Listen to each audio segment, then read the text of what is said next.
História dos Hebreus de Abraão. A queda de Jerusalém. Flávio Josefo. Traduzido por Vicente Pedroso. Livro 2, capítulo 1. Partilha entre Esaú e Jacó. 61. Gênesis 35. Depois da morte de Isaque, os seus dois filhos dividiram a herança, e nenhum deles ficou no mesmo lugar que antes havia escolhido para fixar residência. GN 36. Esaú deixou Hebrom a Jacó e estabeleceu-se em Seir. Ele possuía Idumeia e deu-lhe o seu nome, pois fora cognominado Edom, por motivo que vou explicar. Quando ainda era jovem, voltava um dia da caça, exausto pelo trabalho e torturado por uma grande fome. Encontrou o irmão cozendo lentilhas para o jantar. Pareceram-lhe tão boas e tão apetitosas que o grande desejo de comer fez que as pedisse a Jacó. Este, vendo com que ânsia o irmão as desejava, disse-lhe que as daria somente com a condição de que Esaú lhe cedesse o direito de primogenitura. Esaú concordou e o prometeu com juramento. Jovens da mesma idade zombaram da simplicidade de Esaú e, por causa da cor avermelhada das lentilhas, deram-lhe o nome de Edom, que em hebreu significa ruivo, e a região conservou-o desde então. Os gregos depois suavizaram o nome, para torná-lo mais agradável, e chamaram ao lugar Idumeia. 62. Gênesis 36. Esaú teve 5 filhos, com 3 mulheres, de Ada, filha de Elon, Elifaz, de Olibama, filha de Zibeão, Jeus, Jalão e Corá, de Bazemate, filha de Ismael, Reuel. Elifaz teve 5 filhos legítimos, Temã, Omar,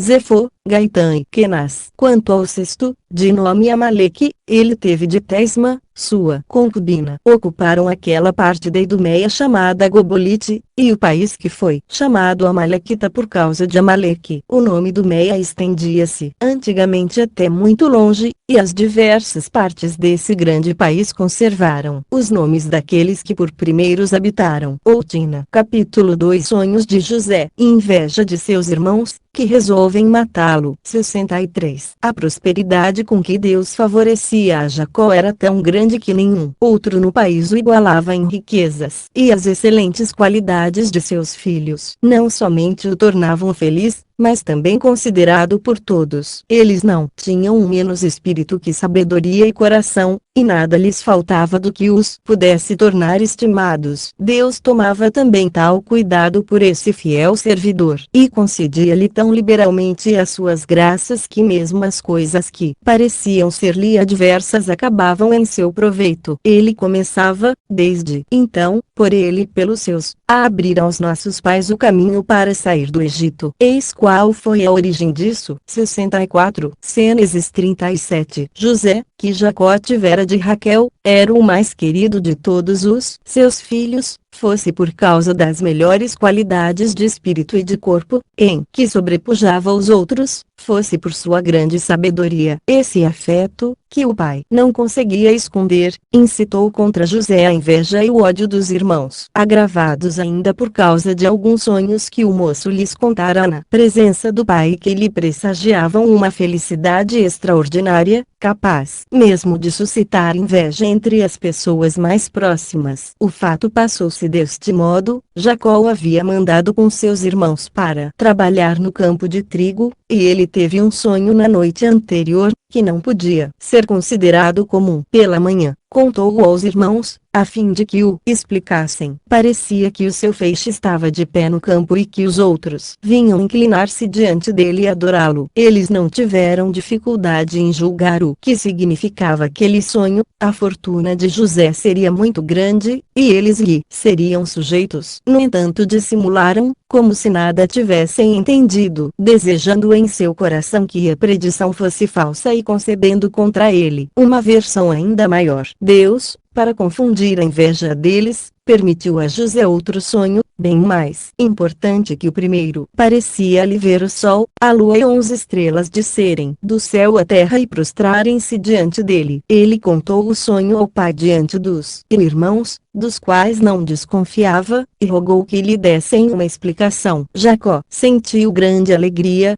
porque compreendeu facilmente que Deus pressagiava a José uma grande prosperidade. Chegando o tempo tempo em que seu pai, sua mãe e seus irmãos seriam obrigados a prestar-lhe homenagem. O sol e a lua significavam o pai e a mãe, pois aquele dá forma e força a todas as coisas e esta alimenta e faz crescer. As 11 estrelas significavam os 11 irmãos, que tiram toda a sua força do pai e da mãe, como as estrelas do sol e da lua. Jacó deu essa interpretação ao sonho e o fez muito sabiamente. Mas o presságio deixou aflitos os irmãos de José, embora sendo-lhe muito próximos e devessem tomar parte na sua felicidade, sentiram maior inveja ainda, como se ele lhes fosse um estrangeiro. Assim, deliberaram fazê-lo morrer e com esse fim, quando terminaram os trabalhos do campo, levaram os rebanhos a Siquém, que era um lugar abundante em pastagens. Nada haviam dito ao pai, e a ausência deles afligiu Jacó. E, para ter notícias deles, mandou José procurá-los. Capítulo 3. José é vendido por seus irmãos a uns ismaelitas, que o vendem no Egito. A sua castidade é causa de que o lancem na prisão. Lá, interpreta 2 sonhos e, em seguida, 2 outros a Faraó, que o nomeia governador de todo o Egito. Uma carestia obriga os seus irmãos a fazerem 2 viagens ao Egito, na primeira das quais José retém Simeão, e na segunda, Benjamim. Dá-se em seguida a conhecer a eles e manda buscar o seu pai. 65. Gênesis 37. Os irmãos de José viram-no chegar com prazer, não porque vinha da parte de seu pai, mas porque, considerando o inimigo, se regozijavam por vê-lo cair-lhes nas mãos, e temiam tanto perder a ocasião de se desfazer dele que o queriam matar naquele mesmo instante. Porém Ruben, o mais velho, não pôde aprovar tamanha crueldade, fez-lhes ver a enormidade do crime que queriam cometer, o ódio que atrairiam contra eles e quão abominável seria o assassínio de um irmão, se um simples homicídio já causava horror a Deus e aos homens. Além disso, eles matariam de dor um pai e uma mãe que, além do amor que tinham por José, por causa de sua bondade, nutriam-lhe uma ternura particular,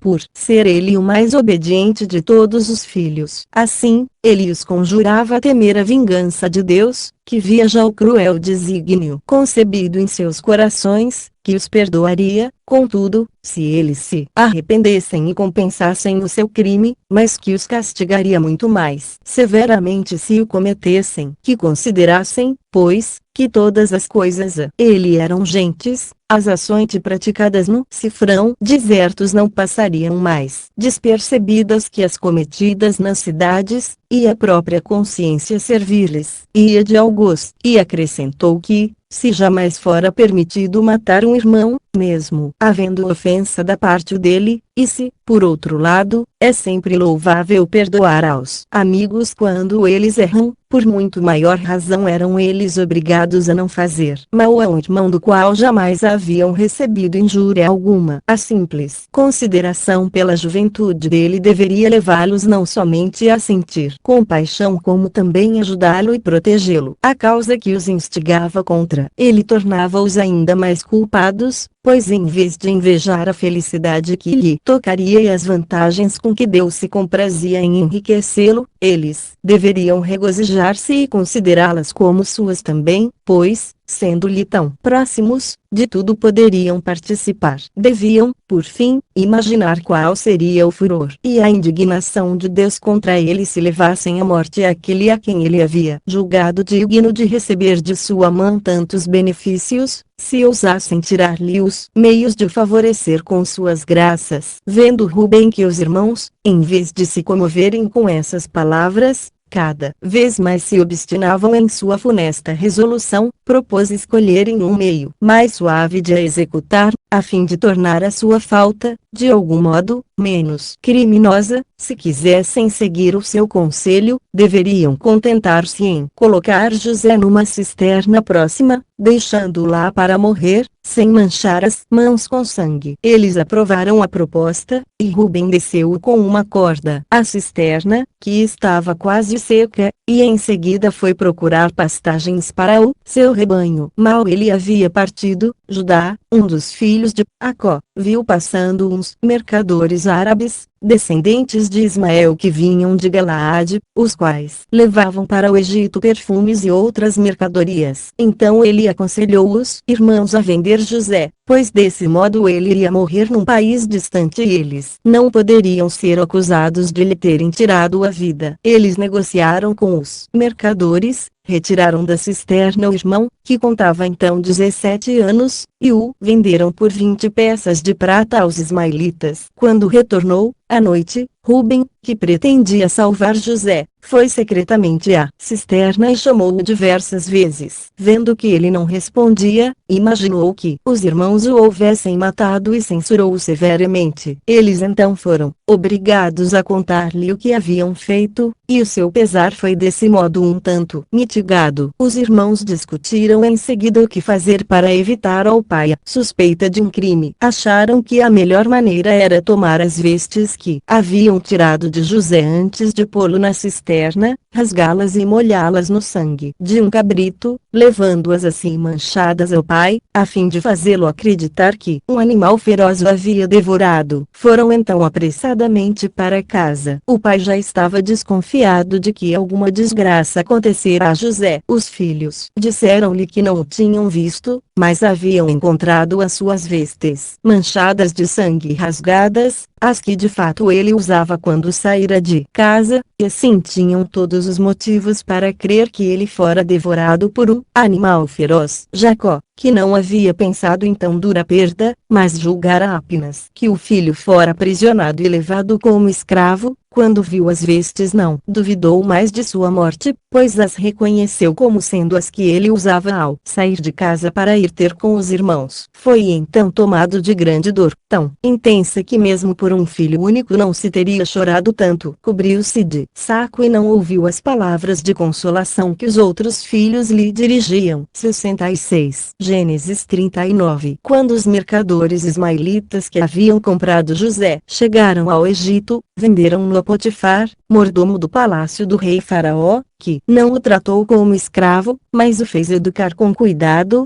como uma pessoa livre, e deu-lhe a direção de sua casa. José cumpria o seu dever com a inteira satisfação de seu senhor. A mudança de condição não afetou absolutamente a sua virtude, e ele mostrou que um homem, quando é verdadeiramente sensato, ajuizado, procede com igual prudência na prosperidade e na adversidade. A mulher de Potifar ficou tão impressionada com o espírito e a beleza de José, que se enamorou dele perdidamente. E, como julgava pela condição a que a sorte o havia reduzido, imaginando que na situação de escravo ele se julgaria feliz por ser amado pela sua senhora, não teve dificuldade em decidir manifestar-lhe a sua paixão. José, porém, considerando um grande crime fazer tal afronta a um senhor ao qual era devedor de tantos favores, rogou-lhe que não exigisse dele uma coisa que não podia conceder sem passar como o homem mais ingrato do mundo, embora em todas as outras ocasiões soubesse o quanto era devedora. Ela, a recusa só fez aumentar a paixão da mulher. Ela imaginava ainda que José não seria para sempre inflexível, e resolveu tentar outro meio. Escolheu para isso o dia de uma grande festa, a qual as mulheres costumavam comparecer, e fingiu estar doente, a fim de ter um pretexto para não sair e tomar assim ocasião para solicitar José. Dessa maneira, encontrando-se em plena liberdade de falar-lhe e de insistir, disse-lhe: vós teríeis feito muito melhor atendendo logo às minhas súplicas, concedendo-me o que vos peço, a minha qualidade e a violência do meu amor, que me obriga, embora eu seja vossa senhora, a rebaixar-me até o ponto de vos rogar. Se for de sensato, reparai a falta que cometestes. Não vos resta mais desculpa alguma, pois se esperáveis que eu vos procurasse uma segunda vez, faço-o agora, e com maior afeto ainda. Fingi estar doente e preferi o desejo de ver-vos ao prazer de assistir a uma grande festa. Se tivesseis alguma suspeita de que o que eu vos digo é uma cilada, para vos experimentar, a minha perseverança não permitirá mais dúvidas de que a minha paixão é verdadeira. Escolhei, pois, agora o favor que vos ofereço, correspondendo ao meu amor e esperando de mim, para o futuro, favores ainda maiores, ou os efeitos de minha ira e de minha vingança, se preferires a honra que vos concedo uma vã opinião de castidade. Se isso acontecer, não imagineis que alguma coisa haverá capaz de salvar-vos, pois vos acusarei perante o meu marido de terdes querido atentar contra a minha honra, e, por mais que possais dizer e provar o contrário, ele prestará sempre mais fé às minhas palavras que às vossas justificativas. Após haver falado dessa maneira, juntou as lágrimas aos rogos. Mas nem as solicitações nem as ameaças conseguiram demover José de faltar ao seu dever. Ele preferiu expor-se a tudo do que se deixar levar por um prazer criminoso. Julgou que não haveria castigo que ele não merecesse se cometesse tal falta,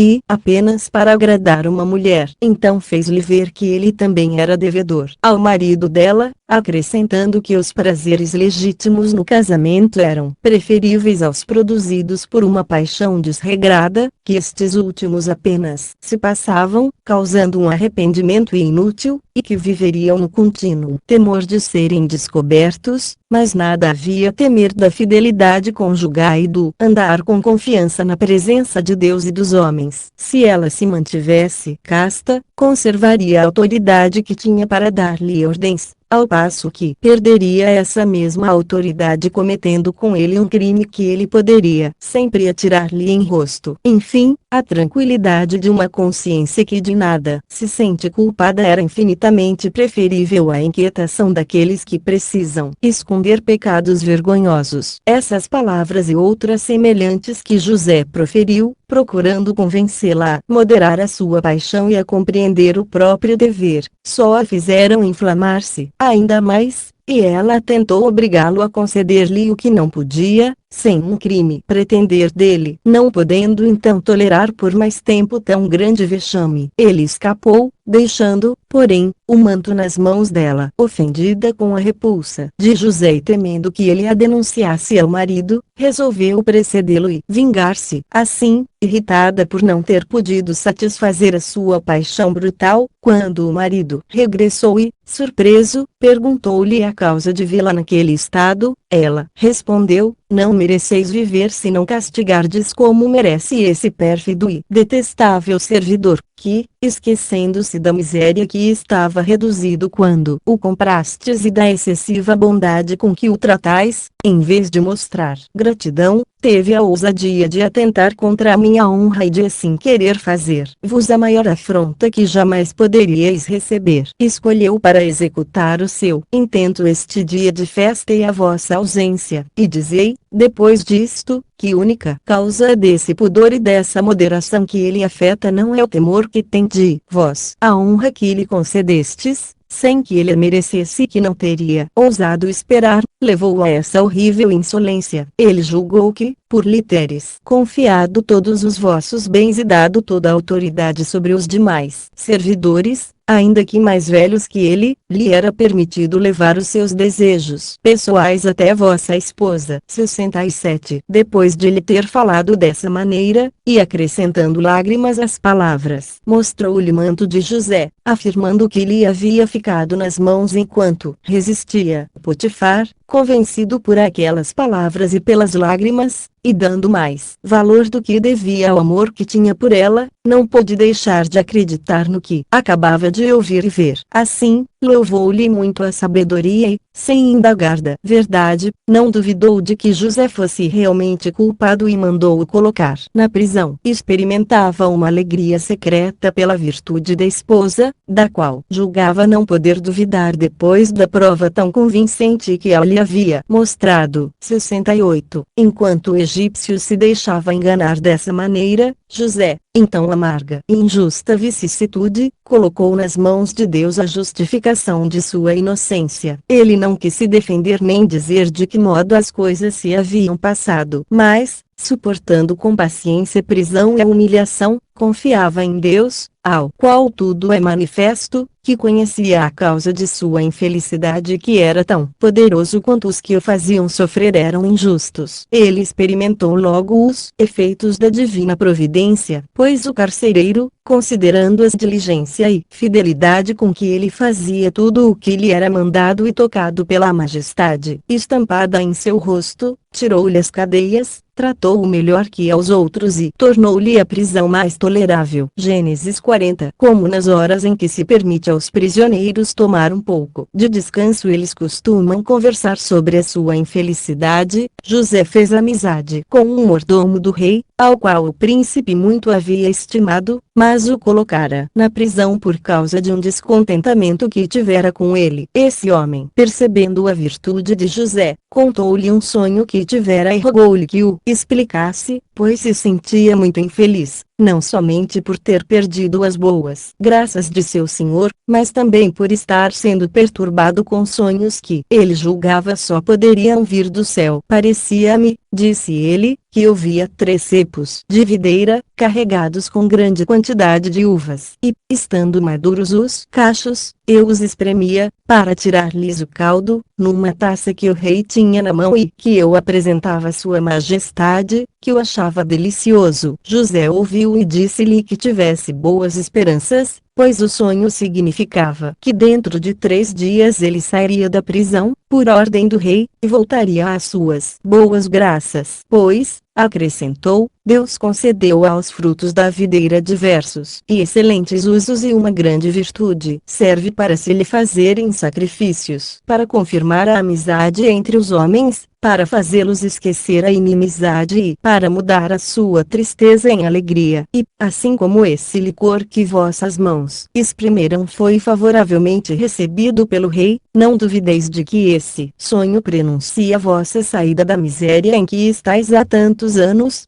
quantos vos pareceu ver em cepos de videira. Mas, quando tiverdes sabido que as minhas predições são verdadeiras, não vos esqueçais, na liberdade de que gozareis daquele que deixastes preso ainda às cadeias. Lembrai-vos tanto mais na vossa felicidade da minha desgraça, pois não foi por ter cometido crime que sou castigado, mas por ter preferido, por um sentimento de dever e de virtude, a honra de meu senhor à volúpia criminosa. Seria inútil dizer qual foi a alegria do copeiro morante uma interpretação tão favorável de seu sonho e com que impaciência esperava sua realização. Aconteceu, porém, em seguida, outra coisa de todo contrária. 69. Um padeiro mor do rei, que estava preso com eles escutara essas palavras. Teve esperanças de que um sonho que também tivera lhe poderia ser favorável. Contou-o a José e rogou-lhe que o explicasse. Parecia-me, disse ele, que eu levava na cabeça 3 cestos, 2 dos quais estavam cheios de pão e o terceiro de iguarias diversas, das que se servem na mesa do rei, e alguns passarinhos as levavam sem que eu pudesse evitá-lo. José, depois de escutá-lo atentamente, declarou que teria muito desejado dar-lhe uma explicação favorável, mas era obrigado a dizer que os 2 primeiros cestos significavam que só lhe restavam 2 dias de vida, e o terceiro, que ele seria enforcado e comido pelos pássaros. 70. Tudo o que José havia predito aconteceu. 3 dias depois, o rei mandou, durante um grande banquete, no dia de seu nascimento, que enforcassem o padeiro mor e se tirasse da prisão o copeiro mor, fecha aspas, para recolocá-lo no cargo. Mas a ingratidão deste o fez esquecer a promessa, e José continuou a sofrer por mais 2 anos as amarguras inerentes a um cárcere. Deus, todavia, que jamais abandona os seus, serviu-se, para dar-lhe a liberdade, de um expediente, o qual vou relatar. O rei teve numa mesma noite 2 sonhos, que julgou serem péssimos presságios, embora não se lembrasse da explicação que simultaneamente lhe fora dada. No dia seguinte, ao despontar do dia, mandou buscar os homens mais sábios de todo o Egito e ordenou-lhes que os decifrassem. Eles responderam que não o podiam fazer, aumentando-lhe ainda mais o temor. Esse fato despertou na memória do copeiro mor a lembrança de José e do dom que ele possuía para interpretar sonhos. Falou dele ao rei, contando-lhe como José havia explicado o seu sonho e do padeiro Mori como os fatos confirmaram a veracidade de suas palavras. Disse-lhe também que José era escravo de Potifar, o qual o havia posto na prisão, e hebreu de nascimento, oriundo de uma família ilustre, segundo ele mesmo afirmava, e, caso sua majestade desejasse mandar buscá-lo, não julgasse dele pelo estado infeliz em que se encontrava, mas poderia saber por seu intermédio o que significavam aqueles sonhos. Ante essa sugestão, o rei mandou imediatamente buscar a José, tomou-o pela mão e disse: um de meus oficiais falou-me de vós, de maneira tão elogiosa que a opinião que tenho de vossa sabedoria faz-me desejar que me expliqueis os meus sonhos, tal como explicastes o dele, sem que o temor de me zangar ou o desejo de me agradar vos façam mudar algo da verdade, ainda que me reveleis coisas desagradáveis. Parecia-me que, passeando ao longo do rio, eu via 7 vacas bem grandes e muito gordas, que saíam para ir aos pântanos. Em seguida, vi outras 7,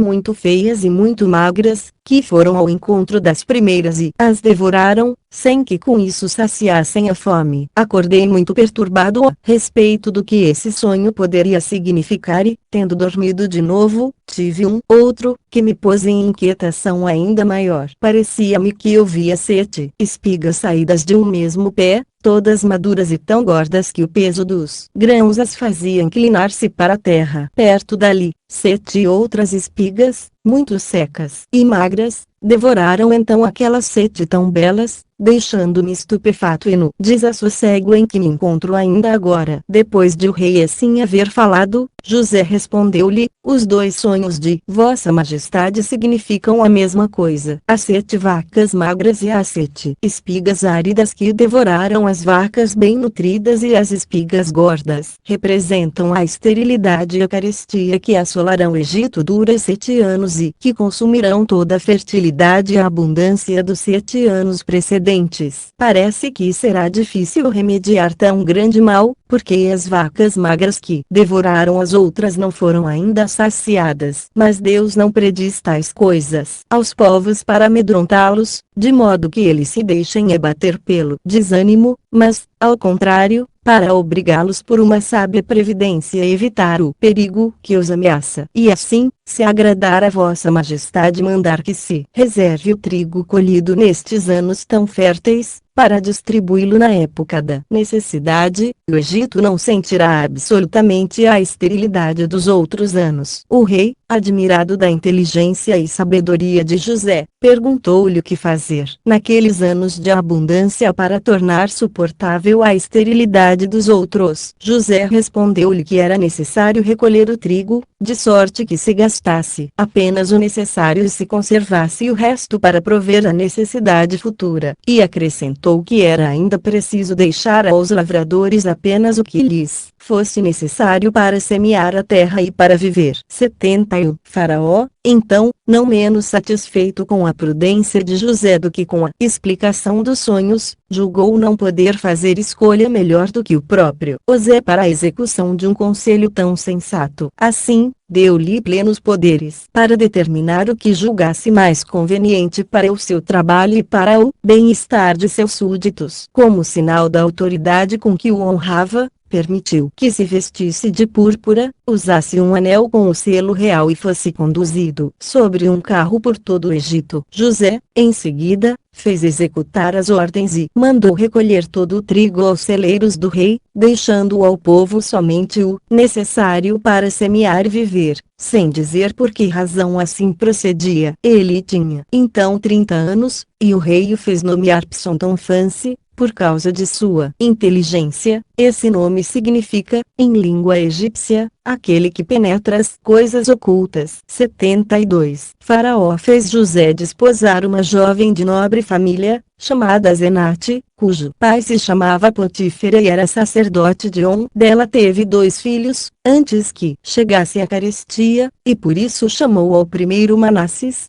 isto é, esquecido, porque a prosperidade em que então se encontrava fazia-o esquecer as aflições passadas, e ao segundo chamou Efraim, isto é, restabelecimento, porque havia sido reintegrado à liberdade de seus antepassados. 73. Depois que os 7 anos de abundância preditos por José se passaram, a carestia começou a ser tão grande que, nesse mal imprevisto, todo o Egito recorreu ao rei José, por ordem do soberano, distribuía o trigo, e o seu sábio proceder conquistou-lhe um afeto geral, tanto que todos o chamavam de Salvador do povo. Ele não vendeu trigo somente aos egípcios, mas também aos estrangeiros, porque estava convencido de que todos os homens estão unidos por um estreito liame, de modo que os que se encontram na abundância estão obrigados a socorrer os outros nas suas necessidades. 74. Gênesis 42. Como o Egito não era o único país assolado pela carestia, pois o flagelo se estendia a várias outras províncias, entre outras, a própria Canaã, Jacó, sabendo que se vendia trigo no Egito, mandou para lá todos os seus filhos, para comprar o alimento todos exceto Benjamim, filho de Raquel, irmão de pai e mãe de José, que reteve junto de si. Quando os 10 irmãos chegaram ao Egito, dirigiram-se a José para pedir-lhe que lhes mandasse vender trigo. Tinha ele tanto prestígio que teria sido inútil recorrer diretamente ao rei. Ele reconheceu imediatamente todos os seus irmãos, mas eles não o reconheceram, porque José era ainda muito jovem quando o venderam, e sua fisionomia estava mudada. Além disso, jamais teriam imaginado vê-lo em tal condição e poder. José resolveu experimentá-los, depois de recusar vender-lhes o trigo, acusando-os de serem espiões e de juntos conspirarem contra o rei. Declarou também que eles fingiam ser irmãos, embora se parecessem, mas que se haviam reunido de vários lugares, não sendo possível que um só homem tivesse tantos filhos, todos tão bem feitos, uma rara felicidade, que não acontece nem mesmo aos reis. Ele assim falou somente para ter notícias de seu pai, do estado de seus negócios durante a sua ausência e de seu irmão Benjamim, que temia tivessem também feito morrer pela mesma inveja da qual ele próprio já havia sentido o efeito. As palavras de José os deixaram atônitos e, para se justificarem de tão grave acusação, responderam-lhe por boca de Rubem, o mais velho: nada está mais longe do nosso pensamento que vir até aqui como espiões. A carestia, que assola também a nossa pátria, obrigou-nos a recorrer a vós, porque soubemos que a vossa bondade, não se contentando em remediar as necessidades de vossos súditos e do rei, vai além das fronteiras, em socorro das necessidades dos estrangeiros, permitindo-lhes também comprar o trigo. Quanto a dizermos que somos irmãos, basta olhar os nossos rostos para se notar, pela semelhança, que falamos a verdade. Nosso pai, que é hebreu, chama-se Jacó. Ele teve, de 4 mulheres, 12 filhos, e fomos felizes durante o tempo em que vivíamos todos. Porém, depois da morte de um deles, chamado José, todas as coisas nos foram adversas. Nosso pai não se pode consolar de sua perda, e a sua extrema aflição não nos causa a menor dor que aqui sentimos com a morte de nosso irmão, tão querido e tão amável. O motivo que nos traz aqui é somente comprar o trigo. Deixamos com o nosso pai o mais moço de nossos irmãos, de nome Benjamim,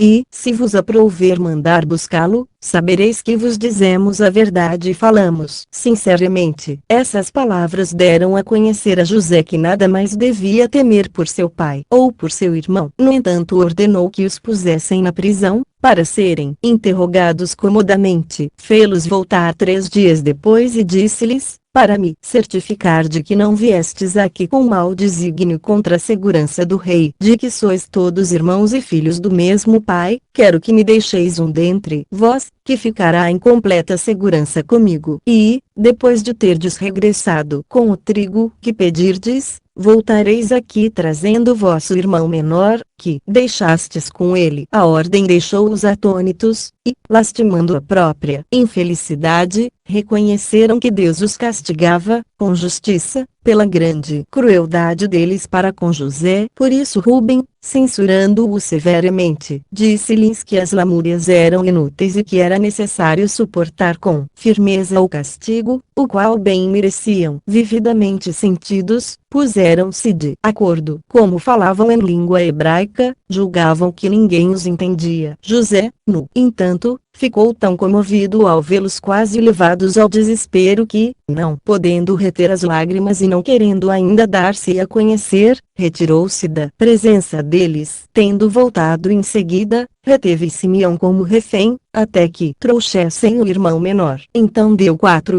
permissão para comprar o trigo e partir. Entretanto ordenou que secretamente recolocassem nos sacos o dinheiro que haviam entregado em pagamento, o que foi feito. 75. De volta a Canaã, eles narraram ao pai tudo o que se havia passado, como os haviam tomado por espiões. Como o governador não quisera acreditar neles, apesar de terem dito que eram todos irmãos e que tinham ainda um irmão menor, o qual havia ficado com o pai, e como conservariam Simeão como refém até que levassem Benjamim, pediram-lhe então que enviasse Benjamim com eles, sem nada temer pela sua sorte. Jacó, sentindo-se já bastante pesaroso pelo fato de Simeão ter ficado no Egito, achou que a morte lhe seria mais suave que o risco de perder também a Benjamim, e recusou-se deixá-lo partir, embora Rúben acrescentasse aos seus rogos a proposta de entregar-lhe os próprios filhos, para Jacó deles dispor como bem entendesse se alguma desgraça sobreviesse a Benjamim, mas nem assim pôde fazê-lo consentir. A resistência do pai pôs os irmãos em indizível agonia,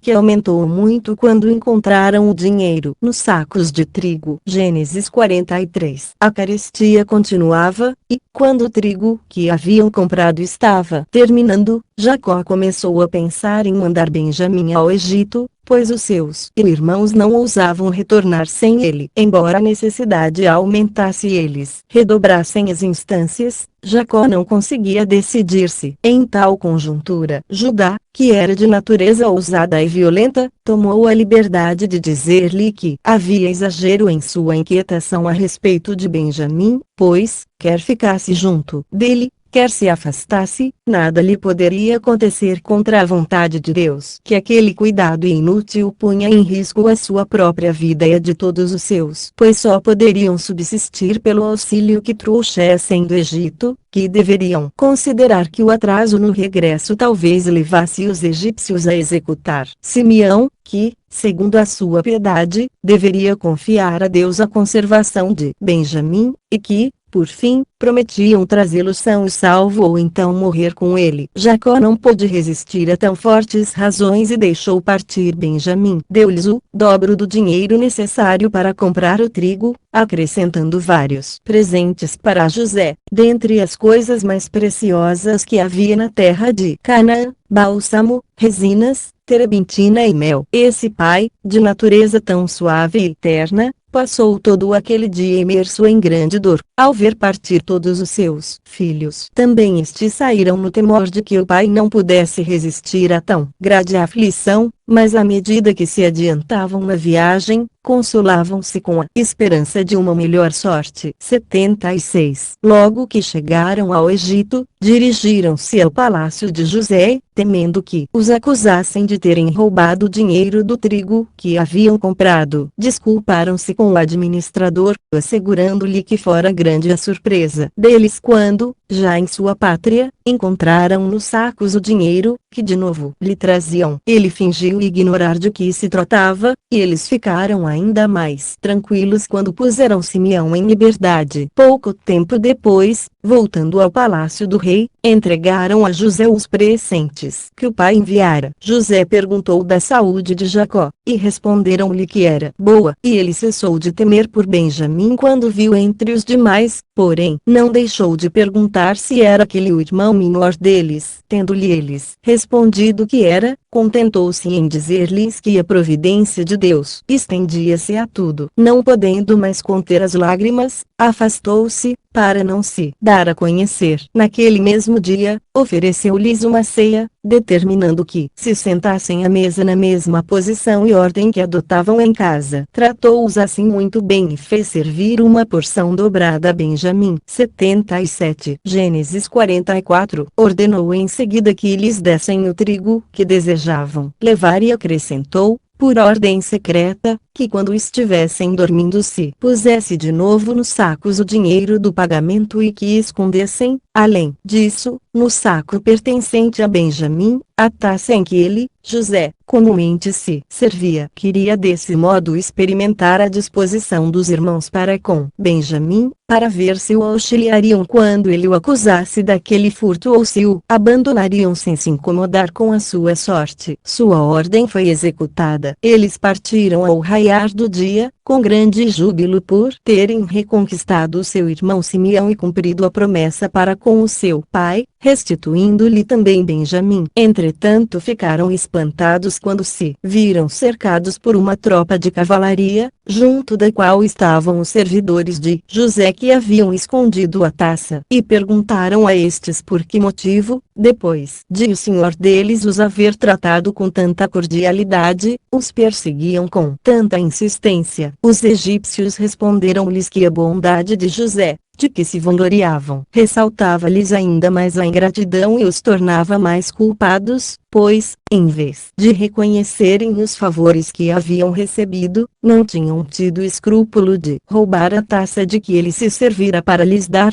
num banquete, demonstrações de sua estima e haviam preferido um roubo tão vergonhoso à honra da boa graça, expondo-se ao perigo que os ameaçava, se fossem descobertos. Porque eles não podiam deixar de ser castigados como mereciam, pois, se haviam podido enganar o encarregado da guarda daquela taça, não podiam enganar a Deus, que revelara o roubo, não permitindo que dele se aproveitassem. E em vão fingiam ignorar o fim que os levará ao encalço deles, pois o castigo que receberiam fa-los ia conhecer o motivo. O egípcio que assim falava acrescentou a isso 1000 censuras, mas como os irmãos se julgavam inocentes, não se incomodaram com as recriminações, achando loucura que fossem acusados de tal roubo eles, que depois de encontrarem nos sacos o dinheiro do trigo que haviam comprado, tinham-no restituído em boa fé, embora ninguém disso soubesse, o que era uma maneira de agir bem contrária ao crime de que os acusavam. Como uma busca poderia melhor justificá-los que as palavras, a confiança que tinham em sua inocência tornou-os tão ousados que insistiram com os egípcios que examinassem os sacos, acrescentando que estavam dispostos a serem todos castigados se um só deles fosse tido como culpado. Os egípcios aceitaram a sugestão e determinaram fazer a pesquisa com uma condição mais favorável, contentar-se-iam em prender somente aquele em cujo saco a taça estivesse escondida. O oficial remexeu então em todos os sacos, iniciando propositadamente pelos dos mais velhos, a fim de reservar o de Benjamim para o final. Não porque não soubesse em qual saco a taça se encontrava, mas para dar a impressão de que se desobrigava muito bem de sua incumbência. Assim, os 10 primeiros, nada receando por eles mesmos e não julgando que houvesse algo a temer por Benjamim,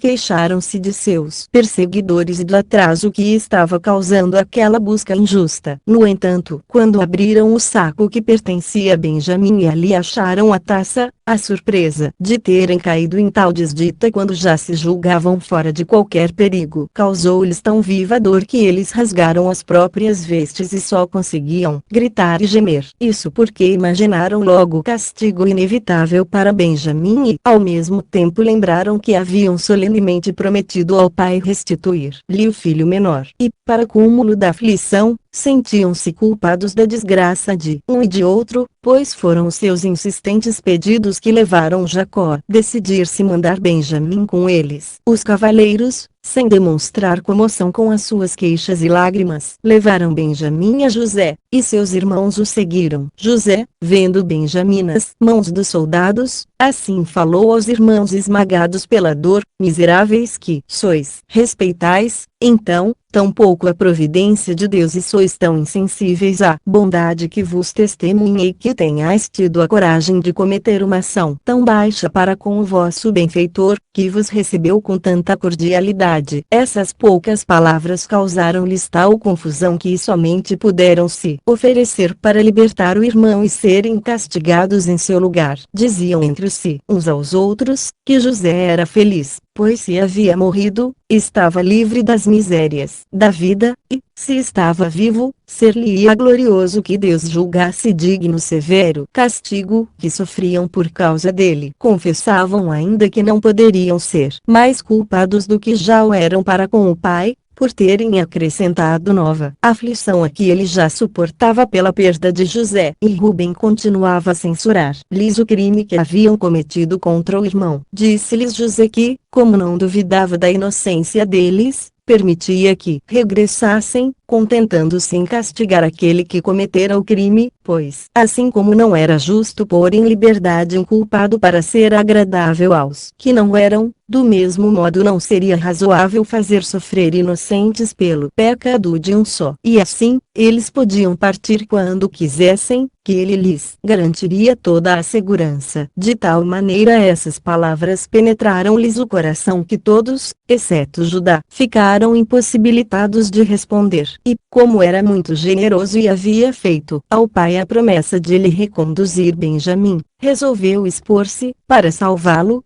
E, assim falou a José: reconhecemos, meu senhor, que a injúria que recebestes é tão grande que não pode ser assaz rigorosamente castigada. Assim, ainda que a falta seja exclusiva de um só e do mais moço de todos nós, queremos receber todos juntos o castigo. Embora pareça que nada devamos esperar em favor dele, não deixamos de confiar em vossa clemência e ousamos prometer a nós mesmos que seguireis, preferivelmente, nesta ocorrência, os sentimentos que ela vos inspirar, que não os da vossa justa cólera, pois é próprio das grandes almas, como a vossa, sobrepor-se às paixões pelas quais as almas vulgares se deixam vencer. Considerai, por favor, se seria digno de vós fazer morrer pessoas que não querem ter a vida senão pela vossa bondade. Não será a primeira vez que vós a tereis conservado, pois, sem o trigo que nos permitistes comprar, há muito tempo a fome nos teria matado a todos. Não permitais, portanto, que tão grande obrigação de que vos somos devedores, fique inútil, mas fazei que tenhamos ainda uma segunda, que não será menor que a primeira, pois é conceder em duas maneiras diferentes uma mesma graça, conservar a vida aos que a fome teria feito morrer e não tirá-la àqueles que merecem a morte. Vós nos salvastes, dando-nos com que nos alimentarmos. Fazei-nos agora gozar desse favor por uma generosidade digna de vós. Sede cioso de vossos próprios dons, não vos contentando de nos salvar uma só vez a vida. E, certamente, eu creio, Deus permitiu que tenhamos caído em tal infortúnio para fazer brilhar mais a vossa virtude, pois, perdoando aos que vos ofenderam, fareis ver que a vossa bondade não se estende somente aos inocentes, que têm necessidade da vossa assistência, mas também aos culpados, aos quais a vossa graça é necessária. Embora seja coisa muito louvável socorrer os aflitos, não é menos digno de um homem elevado a um alto cargo esquecer as ofensas particulares que lhe são feitas. É glorioso perdoar as faltas leves. É imitar a divindade, que dá a vida aos que merecem perdê-la. Se a morte de Osé não me tivesse feito conhecer até que ponto vai a extrema ternura de nosso Pai para com os seus filhos, não insistiria eu tanto junto de vós pela conservação de um filho que lhe é tão caro. Se eu vô-lo faço, é somente a fim de contribuir para a glória que teríeis em perdoar-lhe, enquanto nós suportaríamos morrer com paciência, se um pai que nos é tão querido e venerado se pudesse consolar com a nossa morte. Mas nós, embora sejamos moços e comecemos a desfrutar os prazeres da vida, sentimos muito mais o mal dele que o nosso. Não vos rogamos tanto por nós quanto por ele, que não somente está acabado pela idade, mas também pela dor. Podemos dizer, com verdade, que é um homem de grande virtude, que nada omitiu nem esqueceu para nos levar à sua imitação e que seria bem infeliz se lhe fôssemos causa de aflição. A nossa ausência já o faz sofrer de tal modo que ele não poderia suportar a notícia da nossa morte. A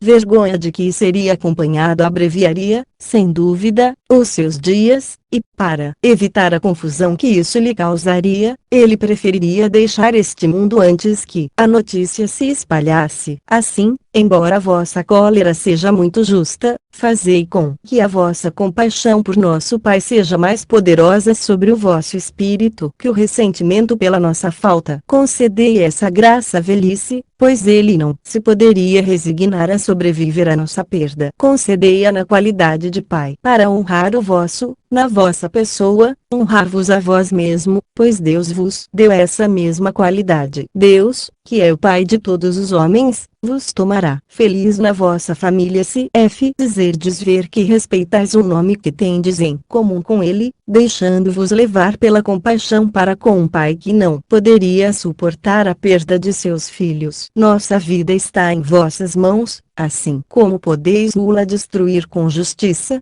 podeis também, pela graça, nula conservar. Ser-vos-á tanto mais glorioso imitar, nula conservando, a bondade de Deus, o qual nula deu, pois não será a um só, mas a vários que a conservareis. Dá-la nosso irmão será dá-la a todos, pois não nos poderíamos resolver a sobreviver nem a voltar sem ele a nosso Pai, e tudo o que lhe acontecer será comum conosco. Assim, se nos recusardes esta graça, nós só vos pediremos que nos façais sofrer o mesmo castigo ao qual o condenareis, pois ainda que não tenhamos parte no seu crime preferimos passar por cúmplices de sua falta e ser com ele condenados à morte que sermos obrigados por nossa pena e dor a morrer por nossas mesmas mãos. Não vos direi, Senhor, que, sendo ele ainda jovem e sujeito às fraquezas de sua idade, a humanidade parece obrigar-vos a perdoar-lhe. Omitirei de propósito muitas outras coisas, a fim de que, se não vos deixardes comover pelas nossas palavras, se possa atribuir disto a causa, a ter eu mal defendido meu irmão. Mas se, ao contrário, vós lhe perdoardes, pareça que nós somos devedores disso unicamente à vossa clemência e à penetração de vosso espírito, que terá conhecido melhor do que nós mesmos as razões que podem servir à nossa defesa. Mas, se não formos tão felizes e quiserdes castigá-lo, o único favor que vos peço é fazer-me sofrer a mesma pena em seu lugar e permitir-lhe que volte para o nosso Pai. Ou, se a vossa intenção é conservá-lo como escravo, vereis que eu estou mais em condições do que ele de vos prestar esse serviço. 78. Judá assim falou e, demonstrando que estava pronto a se expor alegremente para salvar o irmão, lançou-se aos pés de José, a fim de nada esquecer que pudesse comovê-lo e levá-lo a conceder-lhe a graça que pedia. Os outros irmãos fizeram o mesmo, e nenhum só deixou de se oferecer para ser castigado em lugar de Benjamim. Tantos testemunhos de uma amizade tão verdadeiramente fraterna comoveram o coração de José. Então, não podendo mais continuar a fingir-se encolerizado, ordenou aos que estavam presentes que saíssem do quarto. Quando ficou sozinho com os seus irmãos, José deu-se a conhecer, falando-lhes: deste modo, a maneira como me tratastes outrora dava-me motivo para vos acusar de má índole. Tudo o que fiz até aqui teve como finalidade apenas submeter-vos a uma prova. Porém a amizade que demonstrais para com Benjamim obriga-me a mudar a minha opinião e mesmo a crer que Deus permitiu o que aconteceu para disso tirar o bem de que desfrutais agora e que espero de sua graça seja ainda maior para o futuro. Assim, vendo que meu pai está passando bem, melhor do que eu mesmo imaginava, e testemunhando vosso afeto por Benjamim, não é meu desejo lembrar-me do passado, a não ser para atribuí-lo ao nosso Deus e para vos considerar como tendo sido naquele fato um ministro da providência, e, da mesma forma como esqueço, quero que esqueçais também, e que este tão feliz acontecimento, fruto de um mau conselho, vos faça pagar o opróbrio de vossa falta, de modo a não vos restar desprazer algum, porque ela ficou sem efeito, porque o desprazer de tê-la cometido vos causaria agora tristeza. Alegrai-vos, ao contrário, pelo que aprouve a Deus realizar em nosso favor e de imediatamente consolar o nosso Pai, para que a apreensão em que ele se encontra, por vossa causa, não o faça morrer sem que eu tenha a consolação de vê-lo. Porque a maior alegria que a minha fortuna me poderá conceder é torná-lo participante dos bens que possuo, pela liberalidade de Deus. Não deixeis também de trazer com ele as vossas esposas, os vossos filhos e os vossos parentes, a fim de que todos participeis da minha felicidade e desejo. Tanto mais porque a carestia que nos aflige durará ainda 5 anos. José assim falou aos irmãos e abraçou-os a todos. Todos choravam, e os irmãos de José, não podendo duvidar da sinceridade do afeto que ele lhes manifestava e do perdão que lhes concedia, muito verdadeiro, tinham o coração ferido de dor e não conseguiam perdoar-se a si mesmos por havê-lo tratado com tanta desumanidade. Depois de tantas lágrimas derramadas, aquele dia terminou com um grande banquete. 79. O rei, que soubera da chegada dos irmãos de José, manifestou não menos alegria do que teria sentido por qualquer outra feliz ventura que lhe sobreviesse. Presenteou-lhes com carros carregados de trigo e grande quantidade de ouro e prata, para levarem ao seu pai. José entregou-lhes também outros valiosos presentes para em seu nome serem oferecidos a Jacó. Igualmente, distribuiu presentes a todos os irmãos, além de alguns em particular a Benjamim. Voltaram eles então ao seu país, e Jacó não teve dificuldade em prestar fé à declaração de que o filho por quem havia chorado tanto tempo estava não somente cheio de vida, mas elevado a tão grande autoridade, governando todo o Egito, abaixo somente do rei. Esse fiel servidor recebeu tantas provas da infinita bondade de Deus que delas não podia duvidar. Foi como se os fatos, durante algum tempo, estivessem como que suspensos. Assim, ele não viu impedimento em partir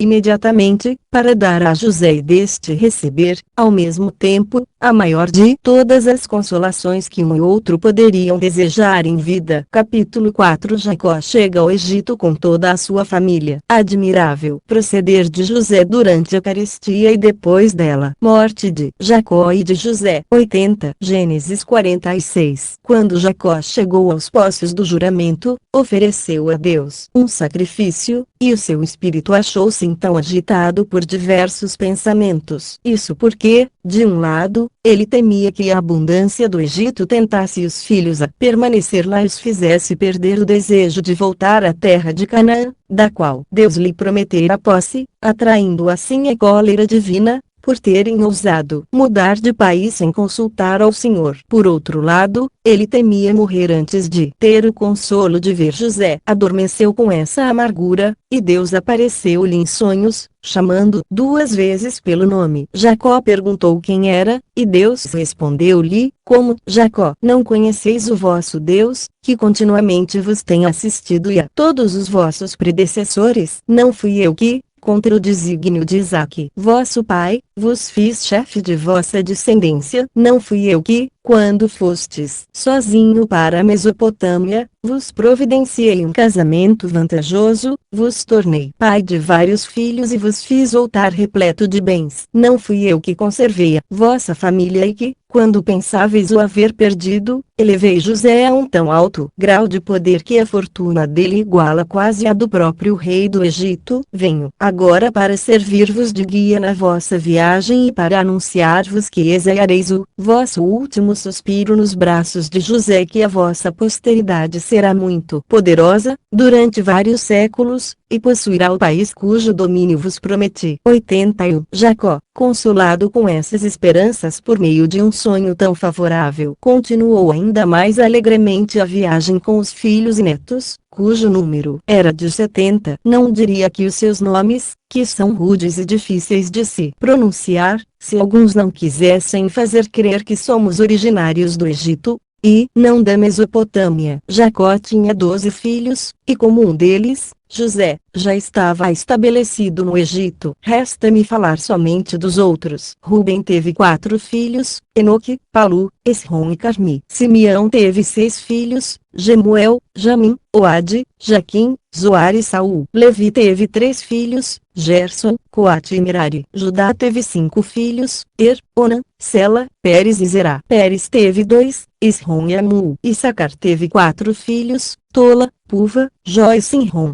Zebulon teve 3 filhos, Sered, Elon e Jaliel. Todos esses Jacó os tivera de Leia, que trazia consigo a sua filha Diná, e todos juntamente perfaziam um número de 33 pessoas. Jacó, além disso, teve 2 filhos de Raquel, José e Benjamim. José tivera 2 filhos, Manasses e Efraim. Benjamim teve 10, Bela, Bequer, Asbel, Gera, Naamã, Ei, Ros, Mupim, Upim e Arde. Essas 14 pessoas, somadas às 33, dão um total de 47. E são os filhos legítimos de Jacó. De Bila, ele teve ainda Dan e Naftali. Dan teve somente um filho, de nome Uzim. Naftali teve 4 filhos, Jaziel, Guni, Gezer e Silém. Essas pessoas, acrescentadas às precedentes, perfazem 54. Jacó teve ainda, de Zilpa, Gade e Azer. Gade teve 7 filhos, Zifion, Agi, Suni, Esbom, Eri, Arodi e Areli. Azer teve uma filha e 4 filhos, Ina, Isvá, Isvi, Berias e Será, filha. Essas 15 pessoas, acrescentadas às 54 precedentes, perfazem o número de 70, de que falei, inclusive Jacó. 82. Judá adiantou-se para avisar José de que o seu pai já estava perto. Ele partiu imediatamente a encontrá-lo, o que se deu na cidade de Hebrom. A alegria de Jacó foi tão grande que o pôs em perigo de morrer, e a de José não foi menor. Este rogou que fizessem então pequenas jornadas, e foi com 5 de seus irmãos avisar o rei da chegada de seu pai e de toda a sua família. O soberano mostrou-se muito contente e quis saber de que Jacó e seus filhos gostariam de se ocupar. José respondeu-lhe que eles eram peritos na criação de rebanhos e que essa era sua principal ocupação. Dizer isso vinha muito a propósito para eles, quer para não separar Jacó de seus filhos, cuja assistência, por causa de sua idade avançada, era muito necessária, quer para evitar que os egípcios, ocupados nos trabalhos de sempre, os invejassem quando vissem os parentes de José empenhados na criação e no cuidado dos rebanhos, atividade na qual aqueles tinham pouca experiência. Gênesis 47. Jacó foi em seguida prestar as suas homenagens ao rei, que lhe perguntou a idade. Jacó respondeu-lhe que tinha 130 anos e, vendo que o rei se admirava, disse que não era uma vida longa, em comparação aos anos que tinham vivido os seus predecessores. Faraó, depois de havê-lo recebido muito bem, determinou que ele fosse morar com os filhos em Ramessés, onde se estabeleciam os que se dedicavam ao ofício de pastor. 83. A carestia aumentava no Egito. Era um mal sem remédio, pois, além de o Nilo não sair além de suas margens naturais e de não cair chuva do céu, a esterilidade viera tão de improviso que o povo nada tinha guardado como reserva. Mas José não lhes deu trigo sem dinheiro, e, quando o dinheiro lhes veio a faltar, tomou como pagamento os seus animais escravos. Aqueles aos quais só restavam terras davam-nas em troca de comida. Desse modo, ele as reuniu quase todas ao território do soberano, enquanto esses tais se retiraram para onde puderam. Assim, uns perdiam a liberdade, e outros, os seus bens. Nenhuma outra miséria lhes parecia, porém, mais insuportável que morrer de fome. Os sacerdotes, por um privilégio particular, foram excetuados dessa lei geral e puderam conservar a posse de seus bens. Quando o Nilo, depois de tão grande calamidade, começou a transbordar e tornou a terra bastante fecunda, José passou por todas as cidades, reuniu o povo e restituiu-lhes as terras que haviam cedido ao rei com a condição, todavia, de a possuírem somente como usufruto, animou-os a cultivá-las como próprias, declarando-lhes que Sua Majestade se contentaria com a quinta parte do que elas produzissem. Eles aceitaram essa graça com tanto maior alegria quanto não a haviam esperado e entregaram-se com todo o ardor ao cultivo da terra. Assim, José conquistava cada vez mais a estima dos egípcios e o afeto do rei, cujos domínios haviam aumentado tanto que os reis, seus sucessores, desfrutam ainda hoje esses bens, isto é, a quinta parte do fruto das terras. 84. Gênesis 48, 49 e 50. Jacó passou 17 anos no Egito, e morreu velho nos braços de seus filhos, depois de lhes desejar toda sorte de prosperidade. Predisse com espírito profético que cada um deles possuiria uma parte da terra de Canaã, o que, no correr dos tempos, não deixou de acontecer. Louvou muito a José porque ele, em vez de se ressentir dos maus tratos que recebera dos irmãos, fizera-lhes ainda mais bem do que se a isso estivesse obrigado. Ordenou que acrescentassem ao seu número Efraim e Manasses, filhos de José, para dividir com eles a terra de Canaã, como diremos a seu tempo. Pediu também para ser sepultado em Hebrom. Viveu 147 anos, e, como não devia em piedade a nenhum de seus predecessores, Deus cumulou com suas graças a ele e a seus filhos, para recompensar-lhe a virtude. José, com a permissão do rei, mandou transportar o corpo do pai a Hebrom e nada omitiu para fazê-lo enterrar com grande magnificência. Os irmãos de José, temendo não estarem mais garantidos pela consideração que ele tinha por seu pai e que quisesse vingar-se deles, pensaram em deixar o Egito. Mas José os tranquilizou, levou-os com ele, deu-lhes várias terras e continuou a tratá-los com inexcedível bondade. José morreu com 110 anos. Era homem de eminente virtude e de admirável prudência, e usou o poder com tanta moderação que, embora fosse estrangeiro e tivesse sido caluniado pela mulher de seu primeiro senhor, a sua fortuna não foi invejada pelos egípcios. Os irmãos dele morreram também no Egito,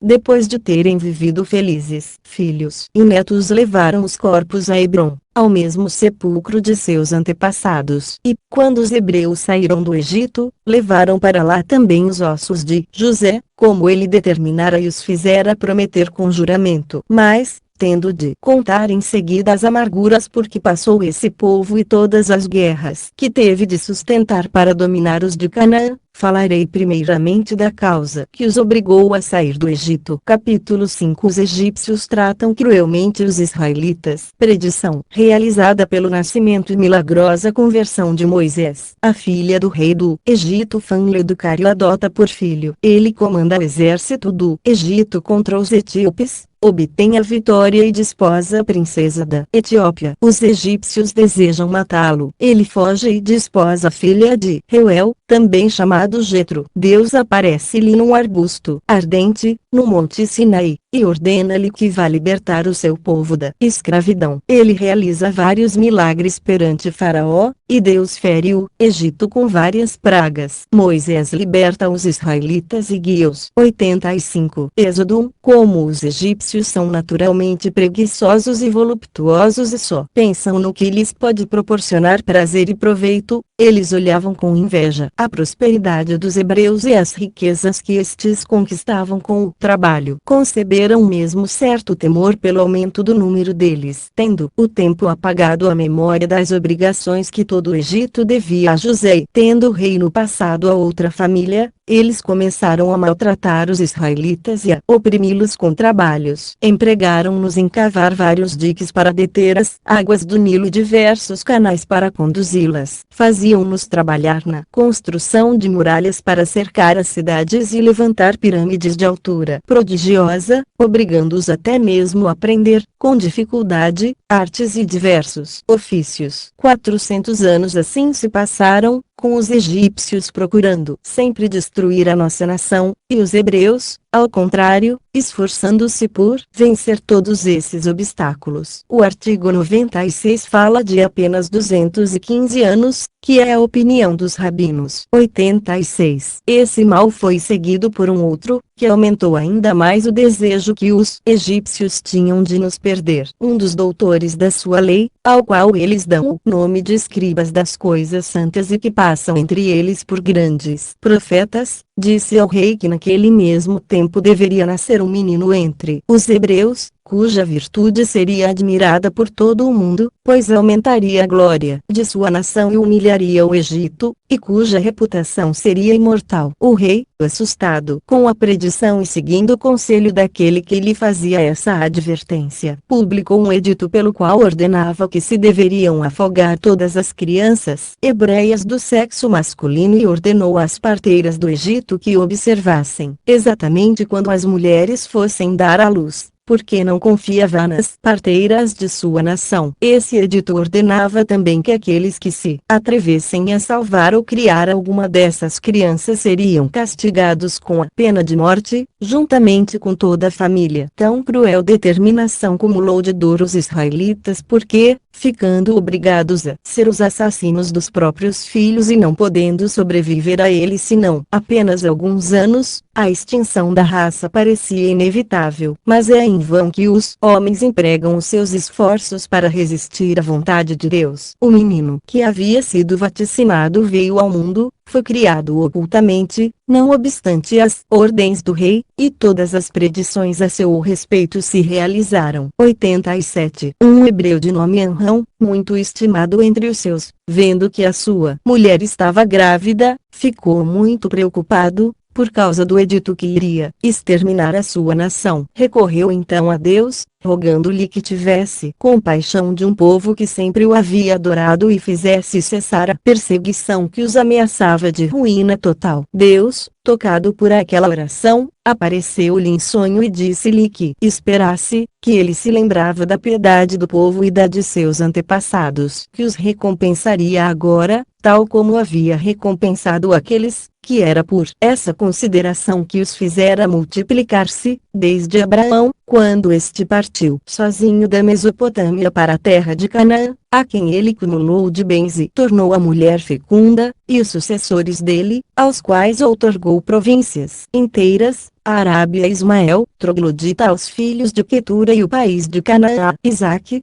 que eles não poderiam sem ingratidão e mesmo sem impiedade esquecer os felizes êxitos obtidos na guerra pela aliança com ele, que o nome de Jacó se tornara célebre, tanto pela felicidade na qual viveu quanto pela que legou aos seus descendentes como um direito hereditário, e porque, havendo chegado ao Egito com 70 pessoas somente, a sua posteridade multiplicou-se, atingindo o número de 600.000 homens, que se tranquilizassem, pois teria cuidado de todos em geral e dele em particular, que o filho de que a sua mulher estava grávida era o menino de quem os egípcios temiam tanto o nascimento e por causa de quem faziam morrer todos os meninos dos israelitas, que ele viria, contudo, felizmente ao mundo, sem ser descoberto pelos encarregados daquela cruel devassa, que ele, contra todas as esperanças, seria criado e educado e libertaria o seu povo da escravidão, que tão grande feito eternizaria a sua memória, não somente entre os hebreus, mas entre todas as nações da terra, que, por mérito dele, o seu irmão seria educado até tornar-se um grande sacerdote, sendo que todos os descendentes deste seriam honrados com a mesma dignidade. Anrão narrou à sua esposa, de nome Joquebede, a visão que tivera, a qual, embora lhe fosse muito favorável, não lhes diminuiu o temor, porque não podiam deixar de se preocupar com a vida do filho. Além disso, parecia inacreditável a grande felicidade a eles prometida. Êxodo 2. Joquebede deu à luz, e viu-se que era verdadeira a predição do oráculo. Foi um parto feliz e fácil, que as parteiras egípcias nem chegaram a conhecer. Criaram secretamente a criança durante 3 meses. Então Anrão, por causa da ordem do rei, temendo ser descoberto e sofrer juntamente com o filho a pena de morte com receio de que assim o que lhe fora predito não se cumprisse, julgou conveniente abandonar a providência de Deus à conservação de uma criança que lhe era tão cara. Pensou que poderia conservar o filho em oculto, mas viveriam ele e o menino em perigo constante, ao passo que, entregando nas mãos de Deus, acreditava firmemente que ele teria meios de confirmar a veracidade da promessa. Após tomar essa resolução, ele e a mulher fizeram um berço de juncos do tamanho da criança e, para impedir que a água nele penetrasse, revestiram-no de betume. Puseram dentro o menino e colocaram o berço sobre as águas do rio. Abandonando a providência, Miriam, irmã do menino,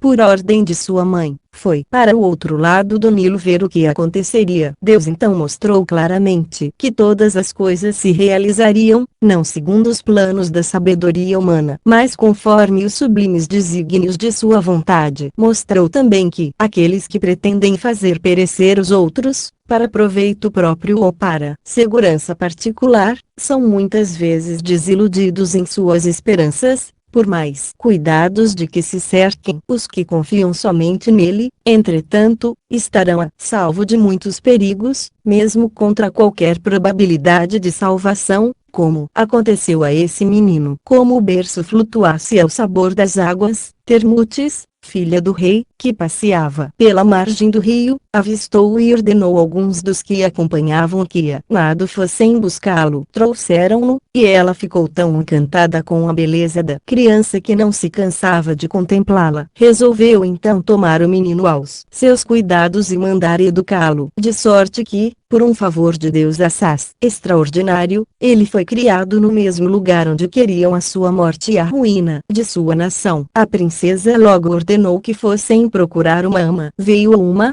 porém a criança não quis mamar e recusou todas as outras que lhe trouxeram. Miriam, então, fingindo lá encontrar-se por acaso, disse a princesa: é inútil, senhora, que mandeis chamar outras amas, pois elas não são da mesma nação que esta criança. Se tomardes uma ama hebreia, talvez ele não sinta aversão. Termutes aprovou a ideia e disse-lhe que fosse procurar uma. Ela foi imediatamente para casa e trouxe Joquebede, que ninguém conhecia, para ser ama da criança, a qual deu-lhe de mamar. A princesa ordenou-lhe que criasse o menino com todo cuidado e chamou-o Moisés, isto é, salvo das águas, como sinal de um estranho acontecimento, pois Mo, em língua egípcia, significa água, Zés, preservado. A predição divina realizou-se inteiramente nele, pois Moisés tornou-se a maior personagem que jamais existiu entre os hebreus. Era o sétimo desde Abraão, porque Anrão, seu pai, era filho de Coate, Coate era filho de Levi, Levi era filho de Jacó, Jacó era filho de Isaque e Isaque era filho de Abraão. À medida que Moisés crescia, demonstrava muito mais espírito e inteligência que o permitido pela sua idade. Mesmo brincando, dava sinais de que um dia seria alguém extraordinário. Quando completou 3 anos, Deus fez brilhar em seu rosto uma tão grande beleza que as pessoas, mesmo as mais austeras, ficavam arrebatadas. Ele atraía sobre si os olhares de todos os que o encontravam e, por mais pressa que tivessem, eram obrigados a parar para contemplá-lo. Termutes, vendo cheio de tanta graça e não tendo filhos, resolveu adotá-lo. Levou-o ao rei, seu pai, e, depois de falar-lhe da beleza do menino e da inteligência que já se manifestava nele, disse: foi um presente que o Nilo me fez. De maneira admirável, recebi-o em meus braços, resolvi adotá-lo e vô-lo ofereço como sucessor, pois não tendes filhos. Com essas palavras, ela o colocou entre os braços do rei, que o recebeu com prazer e,